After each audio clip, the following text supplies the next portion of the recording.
मी तुम्हाला एक प्रश्न विचारणार आहे की तुम्ही सर्वांनी हनुमान जयंती साजरी केलीत, पण आपल्या जीवनामध्ये हनुमान तत्व उतरवलं का?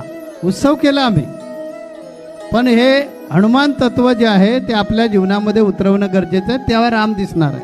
हे सगळ्यांनाच नाही दिसलं, ते हनुमंतानं आपल्या जीवनामध्ये उतरवलं. एकदा काय झालं की सीतामाई कपाळाला सिंदूर लावत होत्या आणि हनुमंतराया समोरच्या झाडावर बसलेले होते. त्यांनी बघितलं, कारण रावणाचा वध झालेला होता आणि रावणाचा वध करून अयोध्येला ही सगळी मंडळी आली होती.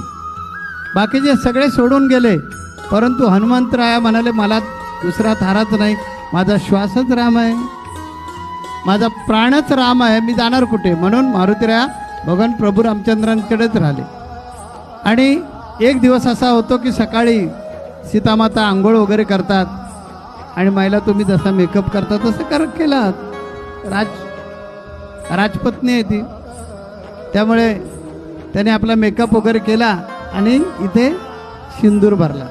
आपल्याकडे पण इकडे ती पद्धत नाही आहे, पण आपल्याकडे मध्ये सुद्धा भांग भरला जातो लग्नाच्या वेळेला.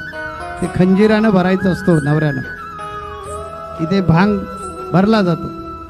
ही जी लावतात टिकली ती नवऱ्याची नसते, ती लहानपणापासून आपल्या चेहऱ्याचं सौंदर्य वाढवण्यासाठी लावतो.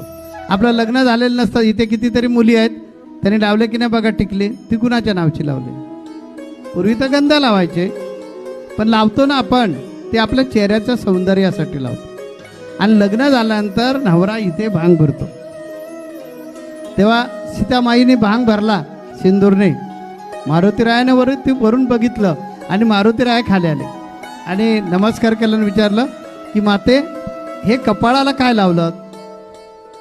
ती म्हणाली, अरे तुझ्या स्वामींचं आयुष्य वाढावं म्हणून तो सिंदूर भरला.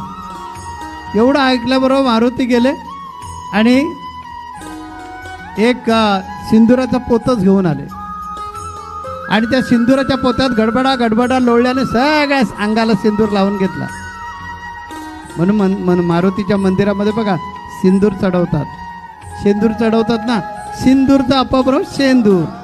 तर तो मारुतीने सगळ्या अंगाला लावून घेतला आणि सीतामाईच्या समोर आले. सीतामाई मनात म्हणाल्या, माकड ते माकडच. बोलल्या नाहीत त्याला.